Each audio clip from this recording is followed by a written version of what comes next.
আবারও চলে আসলাম একটি নতুন ভিডিও নিয়ে। এ ধরনের একটি মেটাল টাইপের লোগো আপনারা কিভাবে ডিজাইন করবেন আপনার হাতে থাকা মোবাইল দিয়ে। হ্যাঁ, আপনার মোবাইলে যদি পিক্সেল ল্যাব অ্যাপ থাকে তো সেটা দিয়েই আপনি এটাকে বানাতে পারবেন। খুব সুন্দর এই ধরনের লোগো কিন্তু অনেকেই বিক্রি করে, কিনতে গেলে প্রচুর ডলার আপনাকে খরচ করতে হবে। হ্যাঁ, আপনি কিন্তু এটা নিজেই পারবেন। আমি সম্পূর্ণ আপনাকে শিখিয়ে দেবো। এটা শিখে নিলে আপনি আরো অন্য ধরনের লোগো আপনি ডিজাইন করতে পারবেন। তো চলুন আমি পিক্সেল ল্যাব অ্যাপ ওপেন করে নিয়েছি। এখন এই যে টেক্সট আছে, অ্যাড টেক্সট এ যাবো। আর এখানে আমি আমার চ্যানেলের নামের ২ টো অক্ষর আমি লিখে নেব। সিপি। ওকে? সিপি লেখার পর আমি এখানে জাস্ট ওকে করে দেব। লেখাটিকে এখন আমি মাঝ বরাবরে নিয়ে আসবো। তারপর একটি ফন্ট ব্যবহার করব। এখানে যে ফন্টটি ব্যবহার করা হচ্ছে ফোকন বলে নাম। এটা আমি গুগল থেকে ডাউনলোড করেছি। আর পিক্সেল ল্যাব অ্যাপে কিন্তু আমি ব্যবহার করছি। একটু নিচের দিকে চলে যাবেন। এই যে ফন্ট এবি লেখা আছে, এই ফন্টে টাচ করবেন। এখানে দেখুন যে ফন্টসগুলো যে আছে এখানে, এগুলো কিন্তু সমস্ত পিক্সেল ল্যাব অ্যাপের। আর এই যে মাই ফন্ট এগুলো কিন্তু আমি গুগল থেকে ডাউনলোড করে কিন্তু আমি এখানে ব্যবহার করছি। আর আমরা এই যে ফোকন বলে যে ফন্টটি আছে, এটাই কিন্তু আমরা ইউজ করব। এটা কিন্তু গুগল থেকে সম্পূর্ণ ডাউনলোড করে অ্যাড করা আছে। আর এটা কিভাবে করবেন সেটা কিন্তু অলরেডি আরেকটা ভিডিও কিন্তু আমি দিয়ে রেখেছি আমার চ্যানেলে, ওখান থেকে আপনি দেখে নিতে পারবেন। ঠিক আছে? এখন আমরা এর একটা কালার দেব। যে কালারটি হবে উপরের দিকটা হালকা ব্ল্যাক, নিচের দিকটা হালকা হোয়াইট। ১ম এ এখানে টাচ করবেন, তারপরে নিচের দিকে আসুন। দেখুন এখানে কালার বলে একটি অপশন পাবেন। কালারে চলে যাবেন। তারপর এখানে যে গ্রেডিয়েন্ট বলে যে অপশনটা আছে এখানে টাচ করার পর একটু কালারগুলোকে স্লাইড করলে আপনি এই কালারটা পেয়ে যাবেন। উপরে ব্ল্যাক আর নিচে হোয়াইট। এটাকে সিলেক্ট করে নেব আমরা এই কালারটিকে। এখন এই লেখাটিকে আমরা একটা স্ট্রোক ব্যবহার করব। যা লেখাটাকে আরো সুন্দর দেখতে লাগবে। আর আপনাদেরকে বলা হচ্ছে ধৈর্য ধরে কিন্তু ভিডিওটি দেখুন। অনেক কিছু অপশন আপনারা নতুন শিখতে পারবেন। ঠিক আছে? এখানে জাস্ট এটাকে এনেবল করে দেব। ওকে? বারবার বলছি ধৈর্য ধরে দেখুন। অনেক কিছু অপশন শিখতে পারবেন যা আপনি অনেক কিছু এখানে ব্যানার-ট্যানার অনেক কিছুই আপনি কিন্তু তৈরি করতে পারবেন। ওকে? তো এরপরে আমরা PNG একটা পিকচার ব্যবহার করব। যেটা আমি আমার ডেসক্রিপশন বক্সে লিংক দিয়ে দেবো। সেখান থেকে আপনারা ডাউনলোড করতে পারবেন। এখানে দেখতে পাচ্ছেন অনেক কিছু আমার পিএনজি আছে। আমি জাস্ট এটাকে ব্যবহার করব। যে গোল রাউন্ড শেপটা আছে। এগুলোকে কিন্তু আপনি নিজে চাইলেও বানাতে পারবেন। আর এগুলো কিভাবে বানাবেন তারও ভিডিও আমি পরবর্তী ভিডিওতে দেখাবো। আমি এটা দেখাতে গেলে এখন প্রচুর টাইম লেগে যাবে। ভিডিওটা এমনিতেই অনেকটা লম্বা হয়ে যাচ্ছে। তো আমি এটা দেখালাম না। আমি এগুলোকে পরে ভিডিওতে দেখাবো। এটাকে এভাবে আমি বসিয়ে দিচ্ছি। আমার লেখাটা মাঝ বরাবরই থাকবে। এখানে আরো কিছু একটু পিএনজি আমাকে এড করতে হবে। তার জন্য উপরে দেওয়া এই যে প্লাস অপশনটি আছে, এখানে টাচ করব। এখানে টাচ করার পর ফর্ম গ্যালারিতে চলে গিয়ে আমি আবার একটি পিএনজি এড করে নিচ্ছি। এরকম বেশ কিছু পিএনজি আছে আমাকে এড করতে হবে।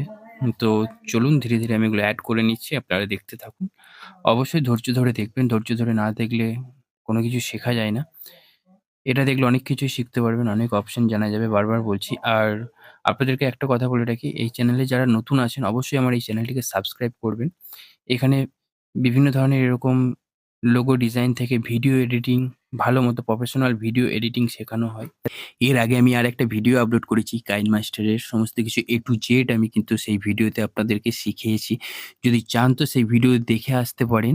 অনেক কিছুই শিখতে পারবেন সেই ভিডিও দেখে। অনেক সময় দেখা যায় YouTube এ যে হাতে লিখে ছবি এঁকে বোঝাচ্ছে সেই ধরনের ভিডিও কিভাবে বানাবেন, গ্রিন স্ক্রিনের ভিডিও কিভাবে বানাবেন, সমস্ত কিছু সেখানে শেখানো হয়েছে। প্রত্যেকটা সেটিংস ধরে বোঝানো হয়েছে। চাইলে সেই ভিডিওটি আপনারা গিয়ে দেখে আসতে পারেন। এখানে আমরা আবার একটা PNG নিয়ে আসবো। প্লাসে দিয়ে আবার ফর্ম গ্যালারিতে যাবো। ফর্ম গ্যালারি থেকে আমাদের আরেকটা যে PNG ছবি আছে সেটা এখান থেকে নিয়ে আসবো।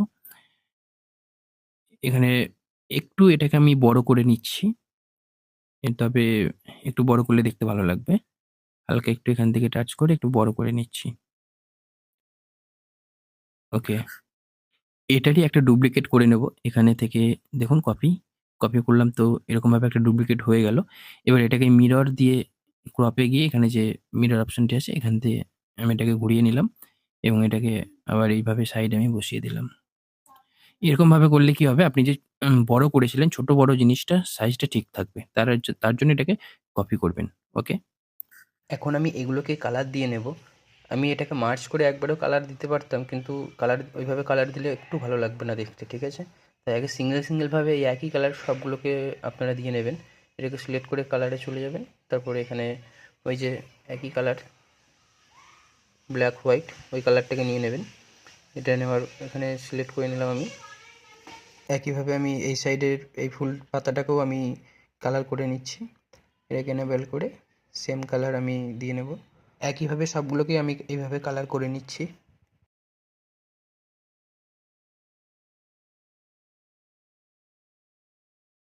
এখন এখানে একটা নাম লিখে নেব। আমি আমার চ্যানেলের নামটা লিখে নিচ্ছি। নাম লেখার জন্য উপরে প্লাস বটনে আমি টাচ করব। এখান থেকে টেক্সটে চলে যাব। এখানে আমার চ্যানেলের নামটি লিখব আমি। এখন এটা আমি ওপরে ওকেতে টাচ করব। তারপরে এই লেখাটিকে একটু আমি ব্যান্ডিং করে নেব।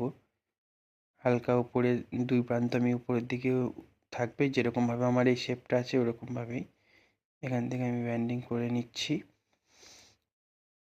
এরপরে দেখুন এটা একটু ছোট করতে হবে মনে হচ্ছে লেখাটা। আমি একটু এই অপশান থেকে গিয়ে ছোট করে নেব।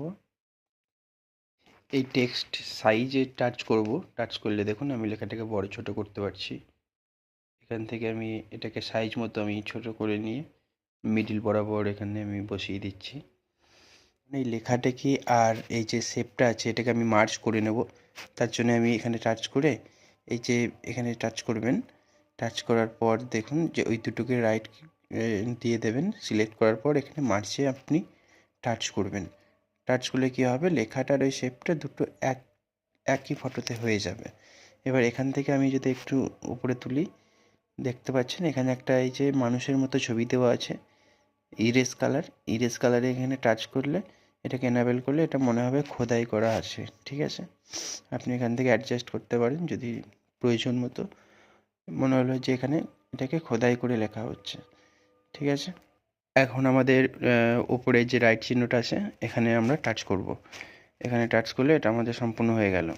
এখন যেটা করব দেখুন এগুলো সব কিন্তু আলাদা আলাদা ফটো হয়ে আছে। যে আমি যখন টাচ করছি তখন এটা সিঙ্গেলভাবে হয়ে যাচ্ছে। আমরা এটাকে পুরো একটা ছবিতে নিয়ে আসবো। তার জন্য এখানে টাচ করে এগুলো সব আমরা সিলেক্ট করে এগুলোকে মার্জ করে দেবো। তাহলে কী হবে, এই ছবিটা পুরো একটা ছবি হয়ে যাবে। এখন দেখুন একটা ছবিতে হয়ে গেল। এবার আমি চাইলে এটাকে আরও সুন্দরভাবে আমি ডিজাইন করতে পারবো। এখন এই ডান দিকের এখানে আমি দেখুন টাচ করলাম, ফর্ম গ্যালারিতে চলে যাব। আমার কিছু ব্যাকগ্রাউন্ড ডাউনলোড করা আছে, আমি সেই ব্যাকগ্রাউন্ডটাকে এখানে নিয়ে আসব। ব্যাকগ্রাউন্ডটাকে সিলেক্ট করে এখানে জাস্ট নিচে যে রাইট চিহ্ন আছে এখানে টাচ করবেন। এখানে টাচ করলে ব্যাকগ্রাউন্ডটা চেঞ্জ হয়ে গেল। এবার আমাদের এই লোগোটিতে আমরা একটা স্ট্রোক ব্যবহার করব। লোগোটিকে টাচ করে নিচের দিকে চলে যাব, এই যে স্ট্রোক এটাকে এনাবেল করে দেবো এবং একটা আমি কালার সেট করে নিচ্ছি এখান থেকে। এখানে আমি এই কালারটি নিয়ে নিচ্ছি। আর এই যে নিচে আছে না স্ট্রোক, এখান থেকে আপনি এটা বাড়াতে পারবেন, স্ট্রোক উইথ কমাতে বাড়াতে পারবেন। তো বাড়ালাম না আমি, এটুকুই থাকলো এখানে। এবার আমি এটা লোগোটির একটা শ্যাডো দেবো। এই যে শ্যাডো, এটাকে এনাবেল করে দেবেন। দেখুন শ্যাডো চলে আসছে। এখানে যে ব্লার এগুলো আছে এগুলো আপনি সাইডে সরাতে পারেন, শ্যাডোগুলোকে ঠিকঠাকভাবে অ্যাডজাস্ট করে নিতে পারবেন।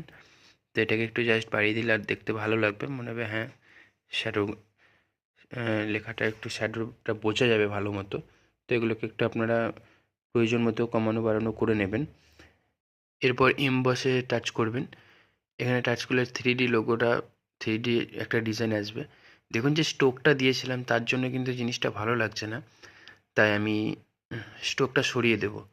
চলুন এখান থেকে আমি এটাকে কেটে বেরিয়ে যাচ্ছি। এখানে স্ট্রোকটাকে আমি বন্ধ করে দিলাম।